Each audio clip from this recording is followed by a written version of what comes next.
नमस्कार. छान नामाचं महत्त्व सांगणारे आजचे तिन्ही श्लोक खूप छान आहेत आणि खूप सोपेही आहेत. तसं म्हटलं तर नवीन आपल्याला काहीच समर्थ सांगणार नाही आहे, पण समर्थांचा वाङ्मयीन म्हणजे भाषेचा जो आनंद आहे ना, तो पण त्यांनी या श्लोकामध्ये दिला. आपल्या लक्षात येईल की एकाच श्लोकामध्ये 4 ओळीमध्ये 16 वेळा रा हे अक्षर आलं आहे आणि अनुप्रासाचा आनंद त्यांनी आपल्याला दिला आहे. म्हणताना सुद्धा आपल्याला छान वाटतं. धरा श्रीवरा त्या हरा अंतराते, तरा दुस्तरा त्या परा सागराते, सदा विसरा त्या भरा दुर्भराते, करा निकरा त्या खरा मस्तराते. आणि विषय तर नामा महात्म्याचाच आहे. कशी हे काही केले तर राम हा विष्णूचा अवतार आहे. त्यामुळे ते म्हटलं आहे धरा श्रीवरा. श्री म्हणजे लक्ष्मी, श्रीचा वर म्हणजे लक्ष्मीपती श्रीवर विष्णू. आणि म्हणून त्याला काय करा तर त्या परमात्म्याला, त्या विष्णूला अगदी मनामध्ये दृढ धरा. धरा श्रीहरा त्या. आणि पुन्हा कसा त्या हरा अंतराते, नुसतं विष्णुपुरतं नाही तर हर, त्या हर म्हणजे शंकर, शंकराला अंतरामध्ये म्हणजे आपल्या मनामध्ये अंतःकरणामध्ये त्यांनीसुद्धा शंकराने अंतरामध्ये रामनाम सतत घेतलं ना.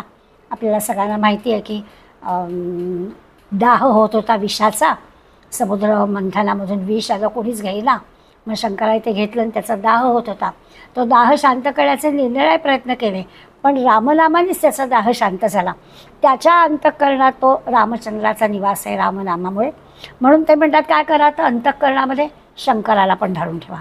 धरा श्रीवरा त्या हरा अंतराते, म्हणजे इकडे अंतरामध्ये रामाला पण धरून ठेवा आणि विष्णूला श्रीवराला, लक्ष्मीच्या वराला पण धरून ठेवा.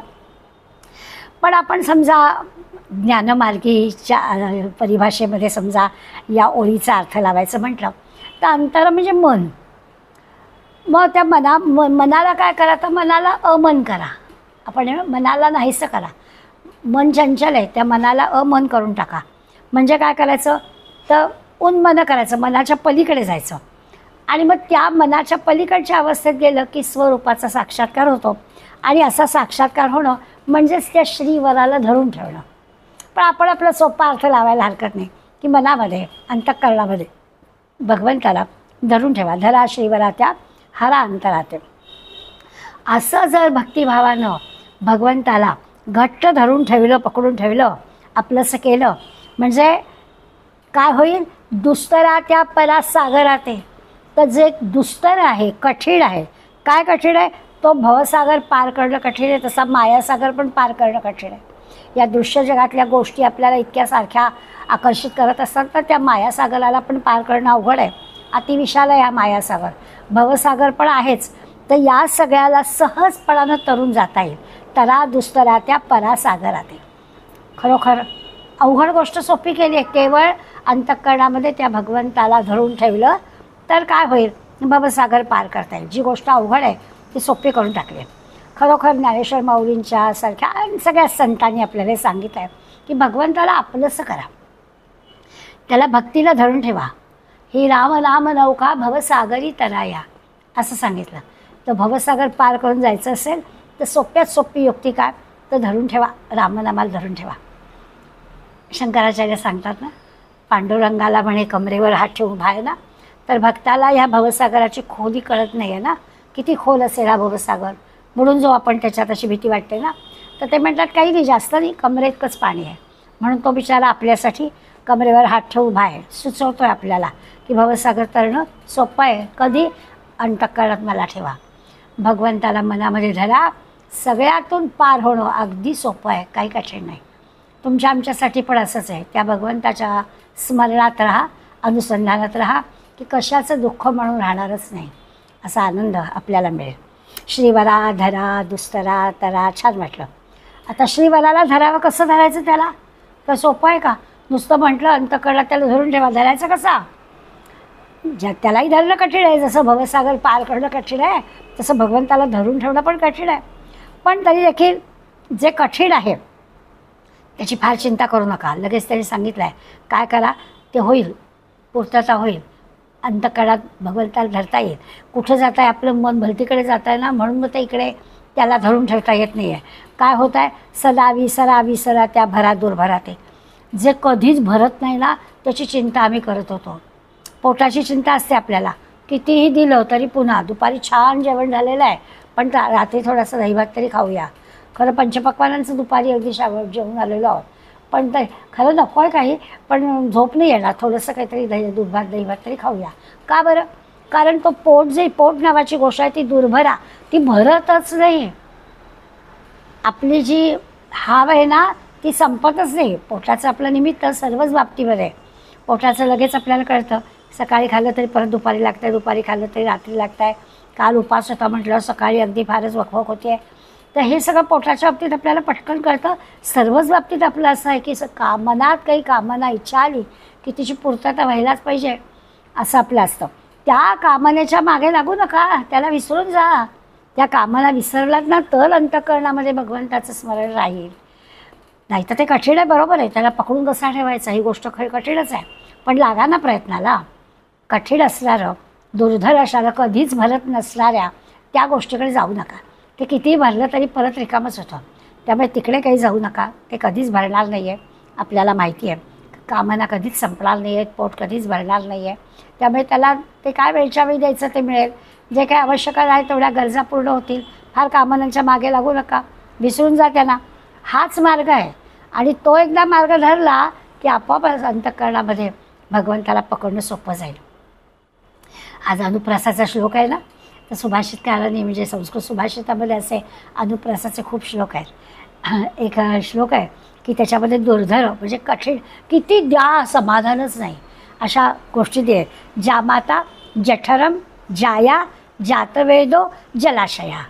जनी सुरू होणाऱ्या 5 गोष्टी दिलेत आणि त्या सगळ्या कशा आहेत, किती द्या हो समाधानच नाही. पटकन आपल्याला कळेल. आता खरं म्हणजे अलीकडल्या जामातांचं नसतं तसं, पण पूर्वी असेल. जामात ही जी गोष्ट आहे जावई किती द्या तर समाधानच नाही. जठर आत्ता आपण पाहिलं पोटाला दुपारी झालं की रात्री हवा आहे. जाया पत्नी, दागिने सगळं काय काय सारखं लागत असतं, समाधान नाही. जात वेदो म्हणजे अग्नीमध्ये जर टाकू त्याचं भस्म, समाधान नाही. आणि जलाशया सगळं सागरामध्ये येऊन मिळतं. या 5 कितीही द्या कितीही द्या कितीही द्या त्यांचं समाधान होत नाही. आता याला तृप्त करण्यासाठी हे जे आपण प्रयत्न करतो ना आणि तरी देखील यश येत नाही ना, हे आपल्याला माहिती आहे ना, म्हणून ते सांगतात की जाऊ दे तिकडे दुर्लक्ष करा. काय होतं या अतृप्तीतूनच म्हणजे आपल्याला पुरेसं मिळत नाही आहे, पुरेसं मिळत नाही आहे, आणखीन हवा आहे, आणखीन हवा आहे, कामना वाढ, याच्यातूनच मत्सर नावाची गोष्ट येते. शेवटच्या ओळीमध्ये करांनी करा त्या खरा मत्सरा. तो मत्सर कुठून आला तर पहिल्या ओळीत आपल्याला कळलं की त्या भगवंताला धरून ठेवा. जो अंतःकरणामध्ये श्रीराम आहे त्या रामाला धरून ठेवा, विष्णूला धरून ठेवा, ते कळलं. दुसरा त्या परासागरात आहे. आणि दुसरं म्हणजे भवसागर पण कठीण आहे आणि ह्याला बांधून ठेवणं पण कठीण आहे, कळतं आहे आपल्याला. पण त्याच्यासाठी तिसरी गोष्ट करा, सरा विसरा त्या भरा दुर्भरात आहे. जे कधीच भरत नाही अशा गोष्टी बाजूला करा. ज्या कामना कधीच पूर्ण होत नाहीत त्या कामना मनात धरूच नका. पण काय होतं करानी करा त्या खरा मत्सरात आहे. त्या सगळ्या कामना अपेक्षा बाजूला करणं इतकं आवश्यक आहे. अगदी निकराने प्रयत्न करायला हवेत, मनापासून प्रयत्न करायला हवेत. नाही केलं तर त्याला मत्सराचा जन्म होतो. त्या कामना आपल्या पूर्ण होत नाहीत, दुसऱ्या कोणाच्या तरी होतात, मग मत्सर येतो. आणि त्या मत्सरामुळे काय होतं, तो मत्सर येऊ नये म्हणून निकराचा प्रयत्न करायला पाहिजे. चौथी ओळ महत्त्वाची ती आहे की करांनी करा त्या खरा मत्सरात आहे. आता मत्सर कुठून आला, आपल्या कामना पूर्ण होत नाहीत म्हणून मत्सर येतो आहे. आणि तो मत्सर आला की त्या मत्सराने घात होतो. म्हणून तो मत्सर येऊ नये यासाठी निकराने प्रयत्न करायला पाहिजे. असं आहे की एखादी गोष्ट मला मिळाली नाही आणि दुसऱ्याला मिळाली की आपल्याला त्या व्यक्तीचा मत्सर वाटतो आणि त्यासाठी निकराचाच प्रयत्न करायला लागतो.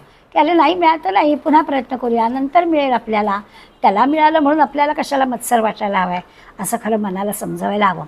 त्या मनामध्ये हर आणि हरी असतील तर हा मत्सर येणार नाही. पण हर आणि हरी नसतील, अंतःकरणात राम नसेल तर तो मत्सर येईल. म्हणून आपल्याला ह्या श्लोकात सांगतात. आणखी पहिले गंमतशीर आहे. खरं म्हणजे गाढव. खरं या शब्दाचा अर्थ गाढव. तर मत्सर हा गाढवपणा आहे असं समर्थांना म्हणायचं आहे की अत्यंत चुकीचं आहे की मत्सर असूच नाही आहे. मत्सर वाटणं हा अत्यंत चुकीचा विषय आहे. असं त्यांना खरं म्हणजे सांगायचं आहे. म्हणजे मला मिळावं असं वाटणं एक वेळ आपण समजू शकतो. एखादी गोष्ट आपल्याला हवी आहे, आपल्याला मिळावी असं वाटणं आपण समजू शकतो. परंतु मला न मिळता दुसऱ्याला मिळालं म्हणून जर मत्सर येत असेल, किंवा मला मिळूनसुद्धा दुसऱ्याला पण मिळता का नाही, ही पण वृत्ती असते. मलाच फक्त मिळालं पाहिजे, आणि मला मिळालं दुसऱ्याला मिळू नये असं वाटणं, आणि मलाच मिळायला हवं दुसऱ्याला नाहीच मिळतं कामा, हे काय आहे? ते असं होणं, असा जळफळाट होणं, असा मत्सर येणं हे अत्यंत चुकीचं आहे. ज्याला समर्थांनी शुद्ध गाढवपणाच म्हटलेला आहे. त्यामुळे खरा शब्द नेहमीच्या खऱ्या अर्थाने घेतला तरी बरोबर आहे, आणि खरं म्हणजे गाढव हा शब्द घेतला तरी पण बरोबर आहे. की हा मूर्खपणा आहे, हा गाढवपणा आहे, असं असणं बरोबरच नाही. मत्सरानं आपलंही मन अशांत होतं, आपलं चित्त दुश्चित्त होतं, अंतःकरणामध्ये भगवंताला जागाच राहत नाही. एक प्रकारची मत्सर ही मानसिक विकृती आहे. अगदी चुकीची गोष्ट आहे. ज्या चित्तामध्ये असा मत्सर असतो ना, तिथे भगवंत बसूच थांबूच शकणार नाही. नाम येणार कसं भगवंताचं? ज्या अंतःकरणामध्ये असा मत्सर आहे तिथे नामस्मरण येऊच शकणार नाही ना. काय फार विकृती असणारी ही गोष्ट आहे. असं आहे.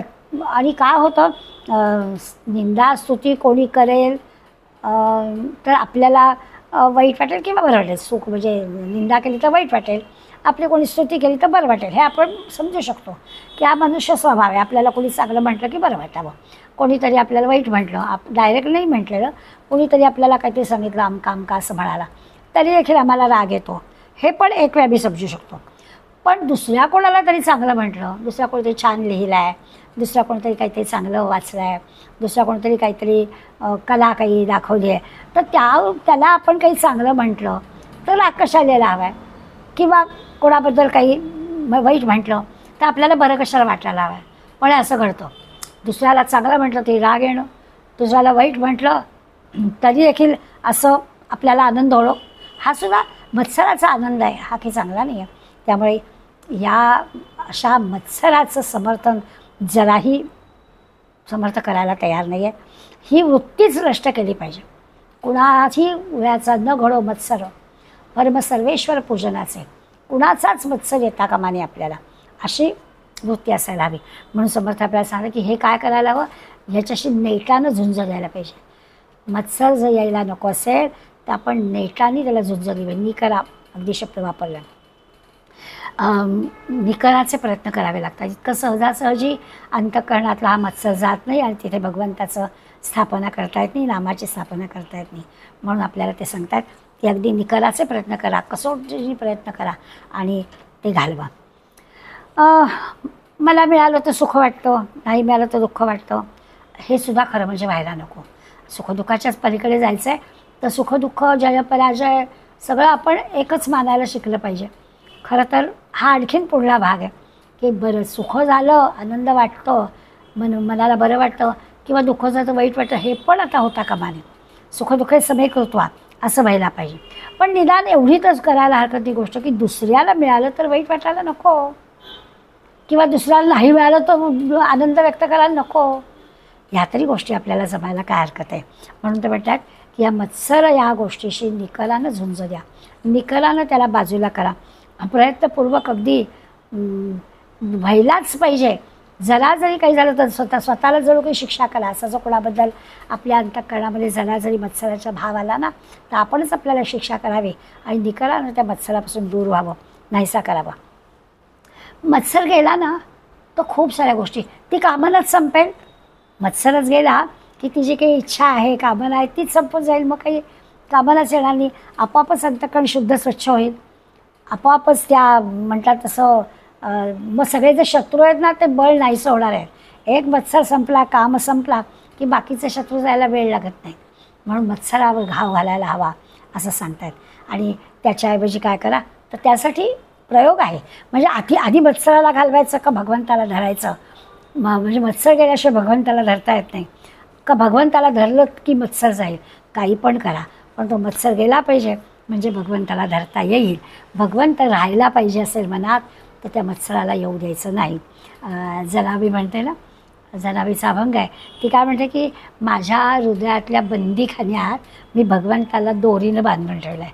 ती दोरी कशी प्रेमाची दोरी आहे बरं का. तसं म्हटलं तर ती दोरी म्हणजे हृदयी बंदी खाना केला त्यात विठ्ठल कोंडी येला, कोंडून ठेवलं विठ्ठलाला आपल्या हृदयामध्ये, त्याला बंदीखाना केला, त्याला बाहेरच येता येणार नाही असं कोंडून ठेवलेलं आहे, बाहेर कडीच लावून टाकले, अशा हृदयात त्याला घट्ट कोंडून ठेवलं आहे. आणि दोरी पण दोरीने बांधल्या आहे. म्हणजे कशी दोरी आहे तर तो एकदा बांधला, प्रेमाची दोरी आहे, खरं लवचिक आहे, मऊ आहे, पण तुटणार नाही आहे, अजिबात तुटणार नाही. त्या दोरीनं बांधलेलं तो जो अंतःकरणात राम आहे ना, तो जराही जाणार नाही, त्याला बंदीखान्यातच कोंडला आहे. अगदी नेहमी उदाहरण देतात ना, भुंगा लाकूड पोखरतो, किती कठीण असणारं लाकूडसुद्धा त्या भुंग्याला पोखरता येतं. परंतु अत्यंत कोमल असणारी कमलदल कमळाची पाकळी आहे, तर कमळामध्ये तो गेला की त्या सुगंधामध्ये असा काही रमून जातो की मग त्याच्या लक्षातच येत नाही की अरे हे रात्र संपली की ते मिटेल कमळ आणि आपण आत अडकू की काय. त्या सुगंधात छानपैकी आनंद घेत असतो आणि मग ते पोखरून बाहेर जेव्हा कळतं ते मिटत जात आहे आणि आता आपल्याला बाहेर जाता येणार नाही, तर तेव्हा तरी पोखरायला काय हरकत आहे शक्ती, म्हणजे पोखरून बाहेर जाता येईल, परंतु तो जात नाही, अडकतो. तसं या भगवत भजनाने भगवत कृपा संपादन केली की मग आपण छानपैकी त्या नामस्मरणात अडकतो, प्रपंचातून आपल्याला बाजूला होता येतं, असं सहज आपल्याला करता येतं. प्रपंचातून सुटका नाही असं आपण आपलं कारण सांगतो, काय करणार, आम्ही प्रापंचिक माणसं, आम्हाला काय प्रपंचातून सुटका नाही. पण न करिता भगवत भजन ब्रह्माचे मुळी नव्हे जाणं. ते म्हणाले काही पण करा, प्रपंच करा वगैरे, पण नामस्मरण केलंच पाहिजे, त्या भगवंताला आठवलंच पाहिजे. मग इतरांचा ज्ञानाभिधान पुसे कोण परमार्थी. तुम्हा आम्हाला तर हवंच करायला, अहो ज्याला ब्रह्मज्ञान प्राप्ती झाली ना त्यालासुद्धा नामस्मरण घ्यावं लागतं. तर तुमचं आमचं काय आहे, आपण कशाला प्रपंचाची अडचण सांगायची, आम्ही प्रापंचिक आहोत ना, आम्हाला सुटकाच नाही हो, सगळ्या ह्याच्यातच वेळ जातो, कधी मिळाल नाम. तर मिळत नाही, ब्रह्मासीही मुक्ती नव्हे जाणं. त्यालासुद्धा ब्रह्मज्ञान प्राप्त झालं असलं तर त्यालासुद्धा आशेने मुक्ती मिळेल, त्याला पण भगवंताचं नाम घ्यावंच लागतं. त्या महादेवालासुद्धा रामनामाचाच आधार होता ना, त्याने आपल्यासाठी दाखवून दिला आहे की असं अखंड रामनाम घेतल्यावरच त्याचा दाह शांत झाला, म्हणून ते आपल्याला सांगतात. आता यावर आणखीन कोणीतरी श्रोते मंडळी शंका काढतील ना, समर्थांच्या भोवती जी मुलं होती श्रोते म्हणून, तर त्यांच्या मनात काय काय येईल याचा विचार समर्थांना असणारच, किंवा समर्थांचे मनाचे श्लोक त्यांचे सगळे महंत भिक्षा मागताना प्रत्येकाच्या दारात जाऊन म्हणत असायचे. त्यामुळे तिथे असणारे ऐकणारी मंडळीसुद्धा त्याच्यावरती काहीतरी टीका टिप्पणी करतील. तर त्यामुळे समर्थांना असं वाटलं की लोक म्हणतील की हे ठीक आहे हो, तुम्ही शंकराचं नाव घेता, शंकराने रामनाम घेतलं आणि त्याचा दाह शांत झाला, आम्हाला मान्य आहे, पण आमचं असं नाही हो, तर महादेवाचं सगळं ठीक आहे हो, तर शेवटी महादेव आहे, पण आम्हाला मात्र आमच्या सामान्यांची दुपारची 12ची पोटाची काळजी असते ना, त्यामुळे आम्हाला मात्र करावंच लागतं काम. तेव्हा आधी पोटोबा आणि मगच विठोबा, आधी प्रपंच करावा नाही का, मग घ्यावे परमार्थ विवेका, असंच आम्हाला करावं लागतं. पण समर्थ आपल्याचा प्रपंच सांडून परमार्थ केला तरी मग अन्न मिळेल ना. तुम्ही सांगताय प्रपंच केला नाही आणि नुसताच परमार्थ करून राहिलं तर कसं चालेल. पण पुढे समर्थ सांगतात की काय करा, सरा विसरा त्या भरा दुर्भराते, जरा विसरा ना, त्या कामना ते भरत नाही आहे, सारखं त्या पोटाच्या मागे लागू नका. दुर्भर आहे म्हणजे किती भरलं तरी भरत नाही आहे ना, म्हणून काय करा, ते जरा बाजूला ठेवा, त्याच्या फार मागे लागू नका. सरा म्हणजे काय, मागे हटा, दूर हटा, सरा बाजूला व्हा, विसरा म्हणजे असं आहे की आपण यापूर्वी या मानव देहामध्ये आलेलो असो, यापूर्वी झाला असे जन्म, भोग योनीमध्ये जन्म झाला आहे, त्यामुळे आपल्याला ना ह्या पोटाच्या खळगीची सवय लागली, पोटाची खळगी भरण्याची आपल्याला चटक लागली, कामना पूर्ण करायची चटक लागली, आणि त्यामुळे स्वाभाविकच याला अडवलंच पाहिजे. विवेकाने आपण या जरा बाजूला केलंच पाहिजे. ह्या ज्या कामना आहेत त्यांना विवेकाने आपल्याला बाजूला करावंच लागेल.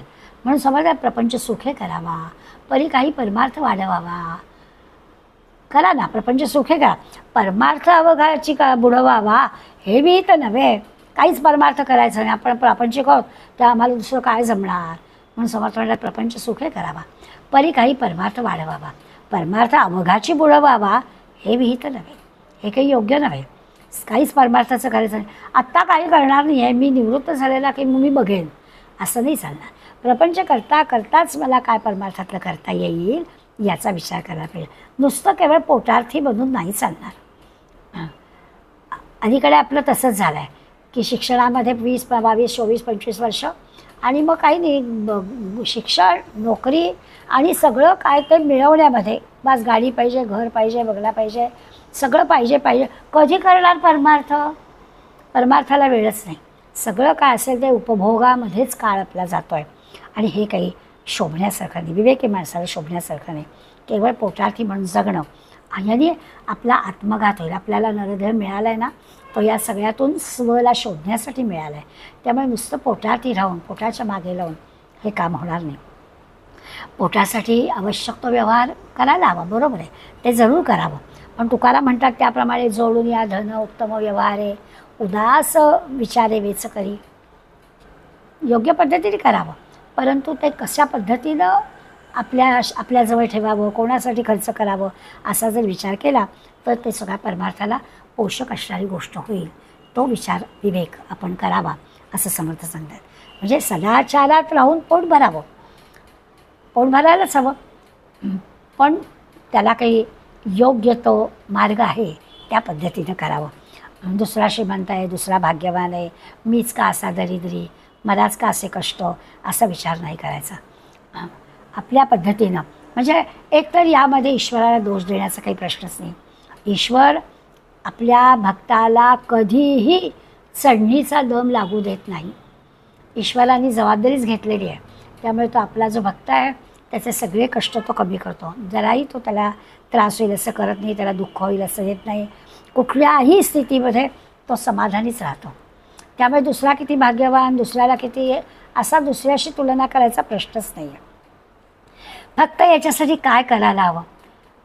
अंतःकरणात त्या हरीला धरायला हवं, हराला धरायला हवं. ते तर सांगितलंच आहे. हिंदी एक छान शेर आहे, ते म्हणतात, दिल के आईने में है तस्वारे चार. दिल के आईने में, आपल्या हृदयामधला जो आरसा आहे ना, तिथे सगळ्या गोष्टी आहेत बरं का.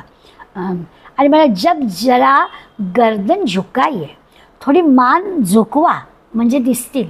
आहेत हृदयामध्ये तो भगवंत बसला ना, तो दिसेल तुम्हाला. जरा थोडी मान झुकवा.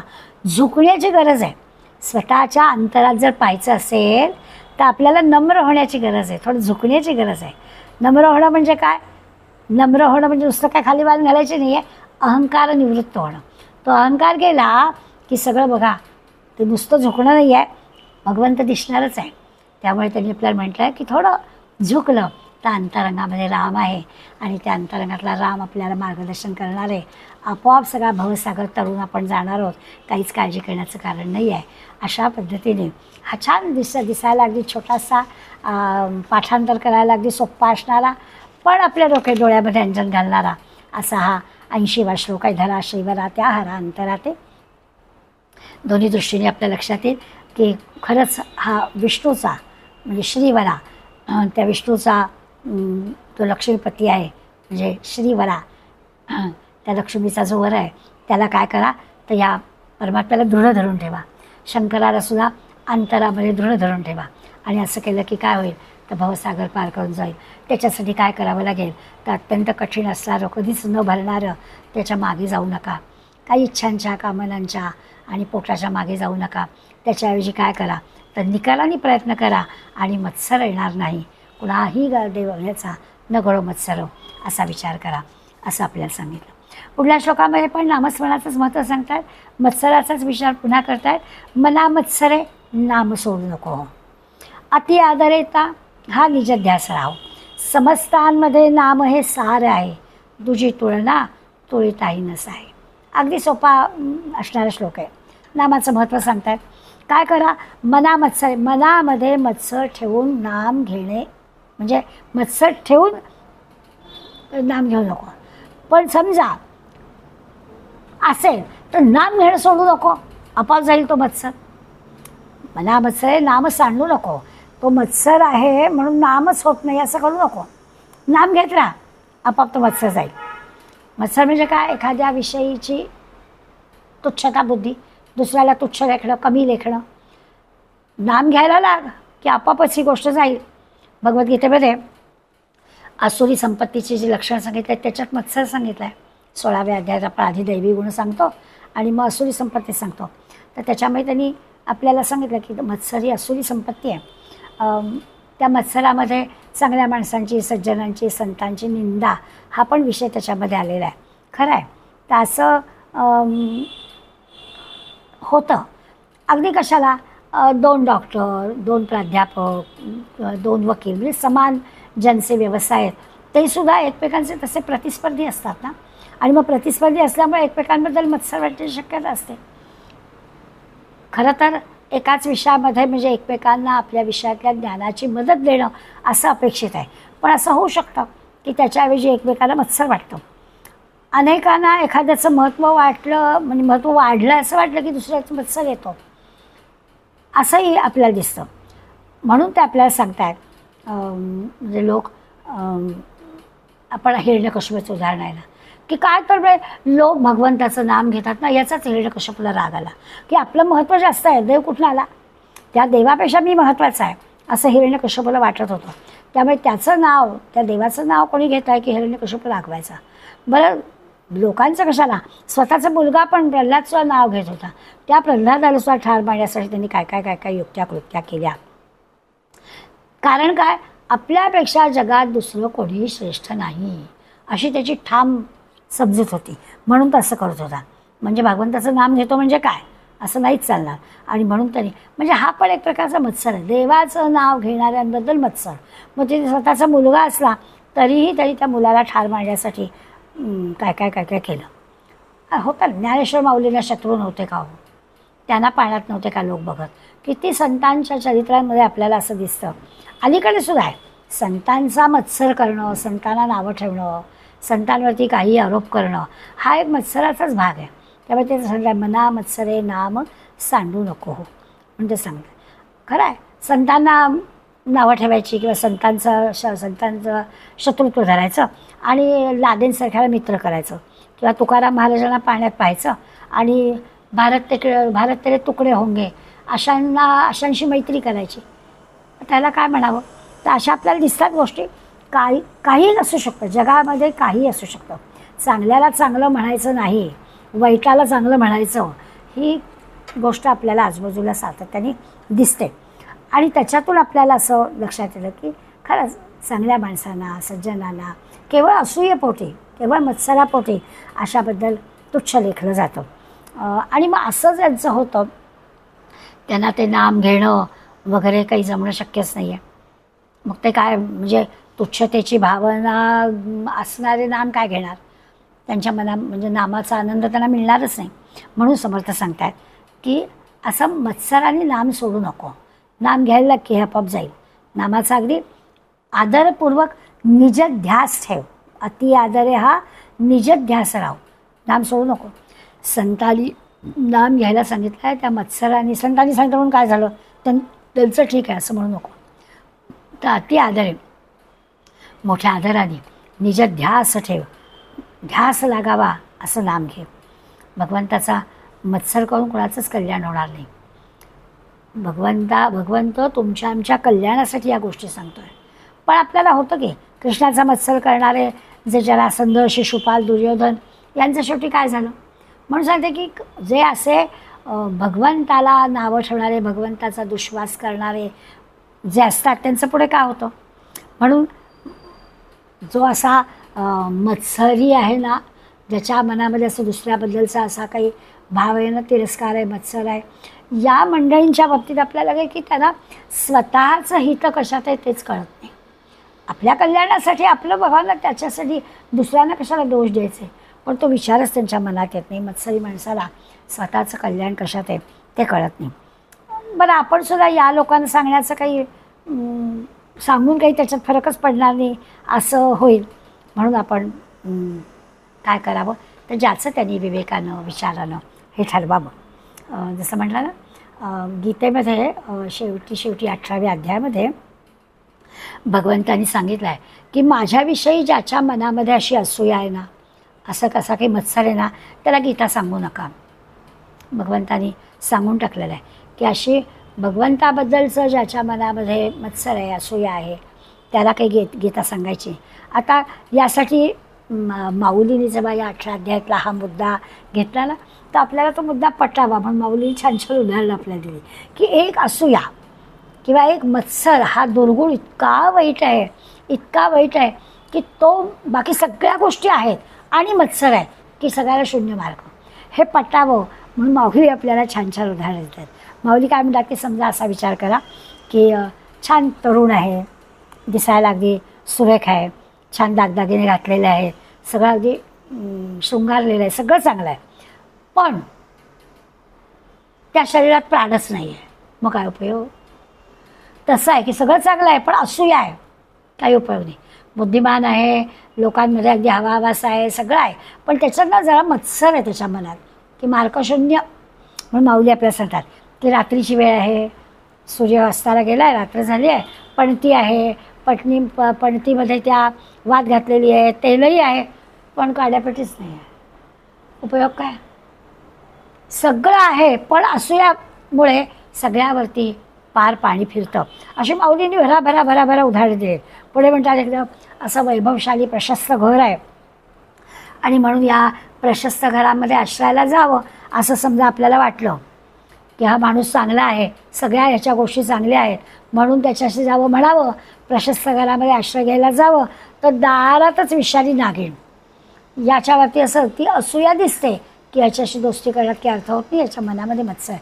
मत्सर असूया हा फार मोठा दुर्गुण समर्थांना याच्यातून आपल्याला दाखवायचा आहे. पंचपक्वानांनी भरलेलं ताट आहे पण कोणीतरी सांगावं की त्याच्यात विष आहे बरं, की काय त्या ताटाचा उपयोग? तसं या असूयेचं आहे, तसं या मत्सराचं आहे. पोटात कपट वरवर मैत्री नाही होत. ज्याच्या ठिकाणी मत्सर आहे ना, तो इतरांचं काहीच ऐकत नाही, कुणाचंच ऐकत नाही. त्या आपण अथर्वशीर्षाची फलश्रुती म्हणतो ना, त्याच्यात इदम अथर्वशीर्षम अशिष्याय न देयम यो यदि मोहात दास्यती स पापियान भवती, असं आपण म्हणतो की आधी कोणाला द्यायचंच नाही, की ज्याचा विश्वास नाही आहे त्या अशिष्याला हे सांगूच नका. इतका ज्ञानी वगैरे सगळं आहे पण अंतःकरणामध्ये जर अशा प्रकारची हीन असा जर दुर्गुण असेल तर त्याला हे काही सांगू नका. म्हणून त्याने एवढ्या मोठ्या आदरानं निजध्यास असायला पाहिजे. अति आदरे हा निजध्यास राहो असं म्हटलं. सातत्यानं लक्षपूर्वक नामस्मरणामध्ये स्वतःला गुंतवून घ्यावं म्हणजे मग तो मत्सर जाईल. पण मत्सर असलेला नाम झेपतच नाही. नाम घेतला तर ते जाईल ना, पण नाम झेपतच नाही त्याला काय करणार? म्हणजे मनुष्याच्या उद्धारासाठी ज्या ज्या गोष्टी सांगितल्या जात आहेत, जी साधनं सांगितल्या जात आहेत, त्याच्यामध्ये खरं तर नाम हे अतिशय सोपं साधन आहे पण अतिशय महत्त्वाचं आहे. खात्रीनं उपाय आहे हा की एक नाम घ्या, बाकी काही करायला नको. म्हणजे खरं तर दुसऱ्या कुठल्या साधनाची तुलनाच होत नाही. वामन पंडितांनी नामस्मरणाविषयी असं म्हटलं, अजित नाम वदो भलत्या मिसे. कुठल्याही मार्गाने तुम्ही नाम घ्या, ते जिंकणारच तुम्ही त्याच्यामध्ये. सकळ पातक भस्म करीत असे. तुम्ही नामस्मरण केलं ना की सगळी पापं नाहीशी होतील. आणि त्याला वामन पंडित छान उदाहरण देत आहेत की अहो असं आहे, कुठल्याही मार्गाने घ्या. आता ते बरा म्हटलं तरी झालाच की नाही राम. त्यामुळे तुम्ही कुठल्याही भलत्या प्रकाराने भलत्या पद्धतीने नाम घेतलं तरी चालेल, त्याचा परिणाम होणारच. जसं न कळता पद अग्नीवरी पडे. नकळत समजा आपला अग्नीवरती पाय पडला, बसच ना. नकळी दाह व्हायचं कधी नकडे दाह होतोच की नाही. नकळत जरी झालं तसं नकळत जरी नाम घ्या तुम्हाला त्याचा फायदा होणारच. त्यामुळे आपल्याला लक्षात येईल. पण मत्सर असेपर्यंत नाम तिथे जातच नाही. नाम घेतल्याशिवाय मत्सर जाणार नाही असं काहीतरी आहे. अनुभवाशिवाय नोकरी नाही आणि नोकरी नाही म्हणून अनुभव नाही, अशा काहीतरी जंजाळात आपण अडकतो. यासाठी नामाचा प्रभाव लक्षात घ्यावा. नामाविषयी उपेक्षा करू नका. याने काय होणार आहे, खूप साध्या सोप्या गोष्टी असल्या ना की त्याचं महत्त्व वाटत नाही. म्हणून सांगतात की नाम घ्या. गोंदवलेकर महाराजांनी नामस्मरणाचा हा सर्व म्हणजे नामस्मरण हा सगळ्या साधनांचा राजा आहे असं म्हटलं आहे. सर्वश्रेष्ठ मंत्र असं ह्या नामस्मरणाला म्हटलेलं आहे. म्हणून ते सांगतात समस्तामध्ये नाम हे सार आहे, दुजी तुलना तुळीताही नसाय. दुसरी काही तुलनाच होऊ शकत नाही. अन्य सगळ्यांमध्ये नामस्मरण हाच एकमेव असा साधन आहे. अ, पुढला श्लोक आहे, बहुनाम या रामनामी तुळेना. नामस्मरणाचंच चाललंय. अभाग्या नरा पामर आहे कळेना, विषा औषध घेतले पार्वतीशे, जेव्हा मानवा किंकरा कोण पुसे. किती छान दिल्या. ते म्हणतात की एक तर रामनाम हे आराध्य दैवत आहे, म्हणजे समर्थांचं तर आराध्य दैवत आहेच, त्यामुळे त्यांची रामावर अनन्य निष्ठा आहे. अखंड रामनाम, 13 कोटी रामनामाचा जप टाकळीच्या साधनाच्या काळामध्येच समर्थांनी केलेला आहे. त्या रामनामाविषयी अतिशय प्रेम आहे. 22 पिढ्या रामनाम त्यांच्याकडे आहे. त्यामुळे रामनाम श्रेष्ठ मंत्र आहे. बहुनाम या रामनामी तुळेना. दुसरं काही नाहीच. देवदेवतांची अनेक सहस्रावळी नावं आहेत, पण रामनामाशी त्याची तुलना होऊ शकत नाही. अन्य कितीतरी 33 कोटी देव आहेत, परंतु रामनामाची तुलना होऊ शकत नाही. इतके समर्थांची नितांत श्रद्धा या रामनामावर आहे. खरं आहे, आपल्या आराध्य दैवताबद्दलची श्रद्धा असणं, विश्वास असणं हे स्वाभाविकच आहे. आणि तसं त्याचे फल पण त्याला मिळालेलं आहे. प्रत्यक्ष रामायणाचं दर्शन पण झालेलं आहे. त्यामुळे त्यांना खात्री आहे, 13 कोटी जप झाला की त्या जपाचं फळ मिळतंच. राम रामेति रामेति रमे रामे मनोरमे सहस्रनाम तत्तुल्यम रामनामवरान्वये. ते रामनाम किती आहे तर शंकर म्हणजे पार्वतीला सांगितलंच आहे की हे सहस्रनामाच्या तोडीचं आहे. विष्णू सहस्रनाम घ्यायला नको, त्या विष्णू सहस्रनामाच्या जागी या रामनाम घेतलं की काम होईल. आणि पुन्हा ते कुणाला मिळालं की विषा औषध घेतले पार्वतीशे. पार्वती ईश म्हणजे शंकर, या भगवान शंकरांनी पार्वती मातेला हे सांगितलं आहे की सहस्रनामाच्या तोडीचं हे रामनाम आहे. आता चांगलीच गोष्ट आहे, खरोखरच आहे. मंत्र सामर्थ्याचा विचार केला तरीसुद्धा आता विज्ञानाने सुद्धा हे प्रूव्ह केलेलं आहे की असं अंतःकरणात जर अखंड रामनाम घेत राहिलं तर ते नाम आपल्या शरीराच्या व्याधी पण कशा दूर करतं, असं आता पुराव्याने झालेलं आहे. की कितीतरी मंडळी सांगतात की काही नाही, मी अगदी मानसुद्धा हलवणार नाही, तुम्ही काही मला हे देऊ नका, भूल पण देऊ नका, तुम्ही सांगाल तितकं ऑपरेशन झालं असं सांगितलं की मला भूल न देता मी हे करू शकेन. म्हणजे माझ्या मनाला मी त्या रामनामात गुंतवलं की मला शरीराची व्याधी पीडा होणारच नाही, शरीराचा त्रास मला होणारच नाही. आणि हे रामनामामध्ये शक्य आहे असं पुराव्यानिशी अनेकांनी सिद्ध पण केलेलं आहे. त्यामुळे विज्ञानाच्या ह्यांनी सुद्धा पण विचार केला तर मंत्राचं सामर्थ्य अफाट आहे. मंत्रामुळे जे अशी स्पंदनं, वेव्ज आपण ज्याला म्हणतो, ह्या निर्माण होतात, ते मोजले पण जातात आणि त्या मंत्राचं किती किती सामर्थ्य आहे ते ठरवलं जातं. सगळ्यात जसं म्हणतो की गायत्री मंत्र हा सगळ्यात प्रभावी आहे असं म्हटलं जातं. रामनामाबद्दल पण आपण नुसता वाल्याचा वाल्मिकी झाला असं जुनं सांगितलं तरी आजही आपल्याला गोंदवलेकर महाराजांच्या संप्रदायामध्ये दिसतं की नामस्मरणाला एवढं महत्त्व आहे की तुमच्या पावलोपावली येणाऱ्या अडचणींना ते नामस्मरण सहजपणानं त्या अडचणीवर मात करतं, असे अनेकांचे अनुभव आपल्याला दिसतात. अनेकांनी सांगितलेलं. एक धन्वंतरी माझे घरी या नावाचं पुस्तक आहे. या पुस्तकाच्या पाठीमागे परिशिष्ट आहे. त्या परिशिष्टामध्ये त्यांनी अनेक मंत्र दिलेत आणि त्या अनेक मंत्रांचे अनेक रोगांवर कसे कसे परिणाम होतात आणि कुणाकुणाला त्याचा अनुभव आलेला आहे त्याची सगळी माहिती आपल्याला दिलेली आहे. दुसरं सुद्धा आपल्याला माहिती आहे, डॉक्टर सवितानंद म्हणून आहेत, त्यांनी मंत्राचं सामर्थ्य या नावाचं पुस्तक लिहिलेलं आहे. कल्याणी नामजोशींचे आपण कितीतरी वेळा व्हिडिओ पुन्हा पुन्हा सुद्धा तो आपल्या व्हॉट्सअपवरती येतो आणि आपण त्या मंत्राचं सामर्थ्य किती आहे ते ऐकतो.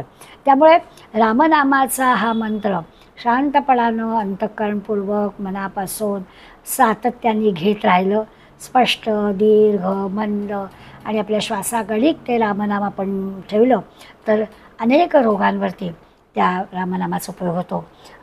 अनेकांनी ब्लड प्रेशरच्या बाबतीत तर चांगलंच सांगितलंच आहे की रक्तदाब नॉर्मल येण्यासाठी रामनाम हे अगदी बिन पैशाचा पण खात्रीचा उपाय आहे असं सांगतात.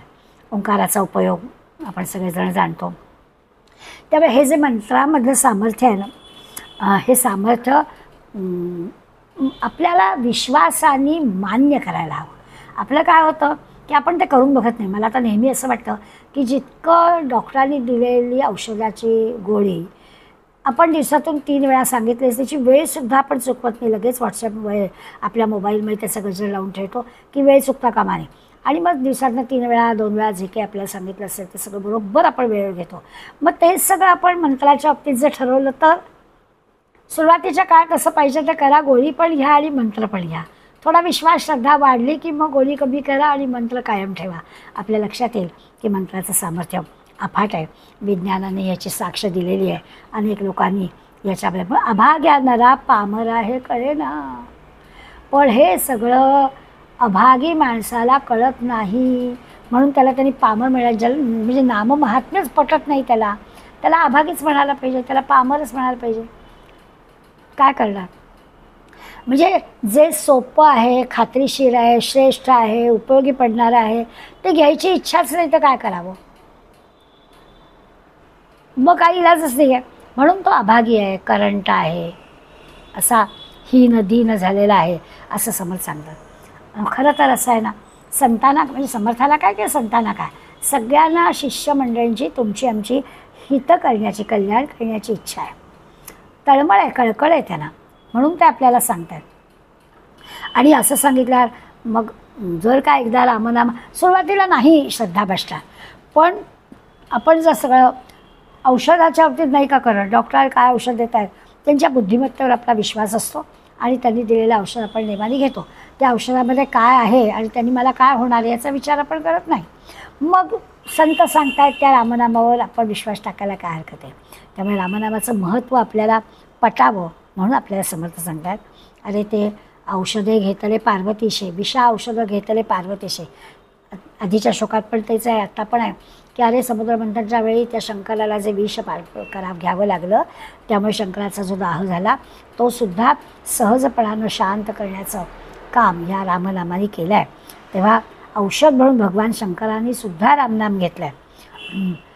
मग इतकं जर त्या पार्वती ईश म्हणजे पार्वतीच्या पतीला एवढाच त्याचा विलक्षण उपयोग झाला आहे तर आपण ते करायला काय हरकत आहे असा खरा त्याचा अर्थ.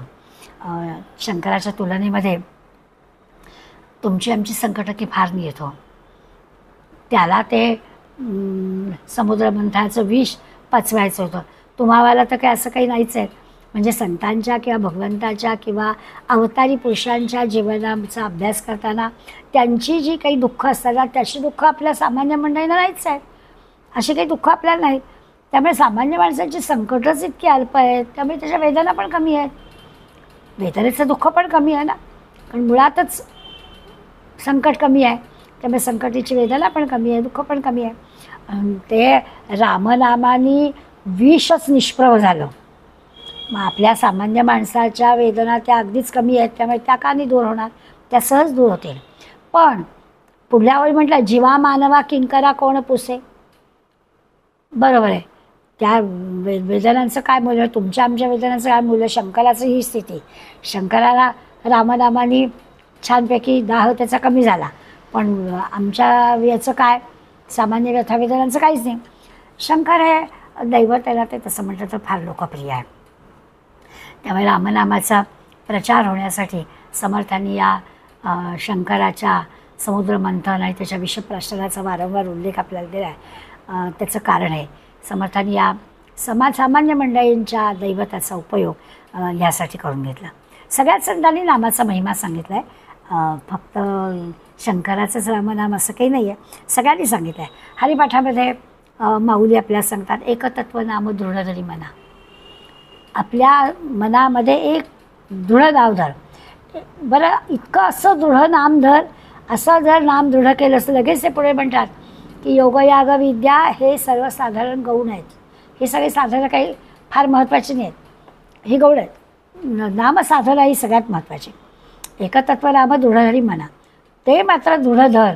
मग बाकी काही साधना, वेगळी साधनं घ्यायला नकोत. काही योगयाग हे करायची आवश्यकता नाही. समर्थाने पण व्रते दान उद्यापने ते धनाचे नकोच म्हटलं आहे की त्या सगळ्याला मर्यादा आहे. किती तुम्ही व्रत दान उद्यापनं करणार, प्रत्येक गोष्टीला मर्यादा आहे. नाम घ्या, नाम अमर्याद आहे, नाम हमखास आपलं काम करणार आहे. अशा पद्धतीने सगळ्याच संतांनी नामाचं महत्त्व सांगितलेलं आहे. गोंदवलेकर महाराजांचं तर म्हणजे ते जे काही सांगतायत ह्याच्यामध्ये तसा काही अभिनिवेश नाही आहे, मी म्हणतोय म्हणून करा असं नाही आहे. ते काही प्रचारतंत्र त्यांना करायचं नव्हतं, पण ते सतत नाम घ्या नाम घ्या नाम घ्या. कधी कधी असं गंमतशीर होते, एका बाईने 13 कोटी जप केला रामनामाचा आणि गोंदवलेकर महाराजांना भेटायला गेली.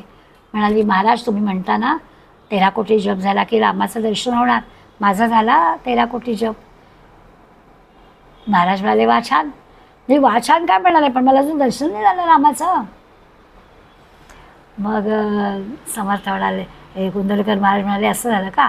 पण म्हणाले की असं आहे बाई, तुम्ही ना 13 कोटी जप केलात म्हणजे बँकेमध्ये तुम्ही पैसे किती ठेवलेत तेवढाच हिशोब करताय, पण विड्रॉल स्लिप मध्ये मध्ये जात होत्या. महाराजांनी विचारलं किती वर्ष लागली? 10 वर्ष. हिशोब सांगितला त्यांनी, 13 कोटीला किती वर्ष लागली. मग त्या 10 वर्षामध्ये काय काय काय काय झालं? नाही, प्रपंच आहे, त्या प्रपंचातल्या गोष्टी झाल्याच की हो. कोणाचं आजारपण झालं, कोणाचं काय सांगायला लागली प्रपंचातल्या गोष्टी. म्हणजे त्या वेळेला तुम्ही विड्रॉल स्लिप टाकली आहे, पैसे काढले आहेत. मग ते जे आपण म्हणतो की नामस्मरणाने दुःख हलकं होतं, असं जे म्हणायचं आहे ते या अर्थाने ते सगळे संत आपल्याला नामाचं महत्त्व सांगतात. आता एवढं सगळं असूनसुद्धा म्हणजे त्याच्यावरची निष्ठा टिकून राहिली पाहिजे. सगळे सांगतायत हा साधना मार्ग सोपा आहे आणि तो स्वीकारला आहे, त्याचा महिमा आपल्याला कळलेला आहे, त्याचं श्रेष्ठत्व सगळेजण आपल्यासारखं सांगतायत. मग त्याची एकदा आपल्या मनाला ना पक्की खात्री वाटली पाहिजे. अशी आपल्याला खात्री वाटली की आपण पण त्या नामामध्ये डुंबून जाऊ.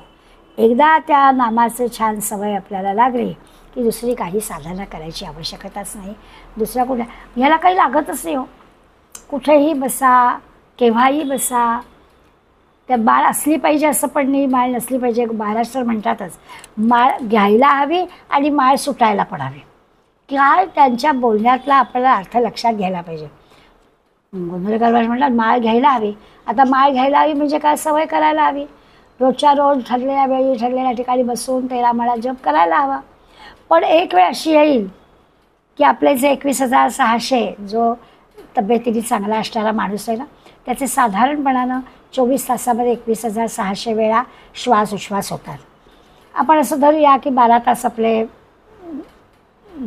प्रपंचामध्ये 12 तास आपण नामाजपाचा विचार करू, म्हणजे 21,600 जागी 10,800 झाले. या 10,800 वेळा श्वास उच्छ्वास करताना नामस्मरण घ्यावं. पण तेही नाही जमलं तर एक प्रतिकात्मक म्हणून त्याचा शतांश म्हणजे 108 वेळा ते नाम घ्यावं असं समर्थ आपल्याला सांगतात. म्हणून 108 वेळा म्हणजे मणी जे असतात माळेमध्ये ते 108 मण्यांचं कारण ते आहे. तर असं माळ घेतली पाहिजे आणि माळ सुटली पाहिजे. म्हणजे सवय करण्यासाठी ती माळ घेतली पाहिजे. परंतु एकदा का ती सवय लागली आणि श्वासागणिक नाम घ्यायला लागलं की मग माळ घ्यायची पण आवश्यकता नाही. त्यामुळे माळ सुटली पण पाहिजे, माळ घेतली पण पाहिजे आणि माळ सुटली पण पाहिजे. आता एवढं सगळं संत मंडळी आपल्याला वारंवार सांगूनसुद्धा जर आपण नामाचं महत्त्व आपल्याला कळलं नाही तर आपण अभागीच म्हणायचे ना, करंटेच म्हणायचे ना. पामर शब्द वापरलाच आहे त्यांनी, काय करणार? आता हा दोन्हीकडनं आहे.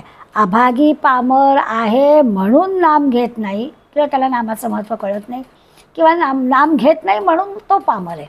काहीही म्हणा, परंतु हे जे काही दुर्दैवच म्हणावं त्याचं, आणि म्हणून तो नाम घेत नाही आहे असं म्हणतात.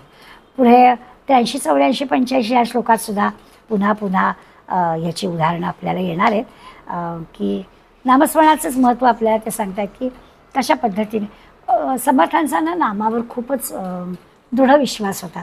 स्वतः केले आणि इतरांना सांगितले, त्यामुळे ते आपल्याला पुन्हा पुन्हा नाम घ्यायला सांगतात.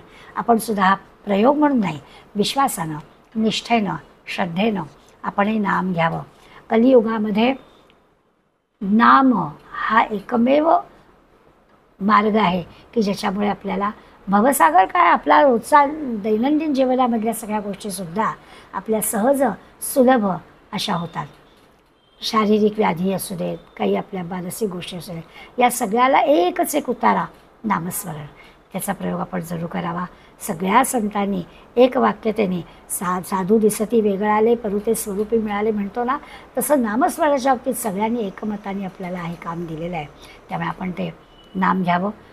उठता बसता काम करता देता घेता वदनी वदता ग्रास गळता घरी दारी शय्ये वरी रती सुखाचे अवसरे असं सगळ्या वेळेला नाम घ्यावं असं सांगतायत. आणि खरंच ही रामनाम नौका भवसागरी तराया, याबद्दल रामकृष्णांनी म्हटल्याप्रमाणे की या सगळ्या भवसागरामध्ये येणाऱ्या सगळ्या लाटा येतील, वादळं होतील, तरीसुद्धा आपण पार करून जाऊ एका या नामस्मरणाच्या सहाय्याने, अशी खात्री आपल्याला ते देत आहेत. त्या नामावरती आपण विश्वास ठेवूया. पुढल्या मंगळवारी पुढले श्लोक घेऊया. आज थांबूया. धन्यवाद.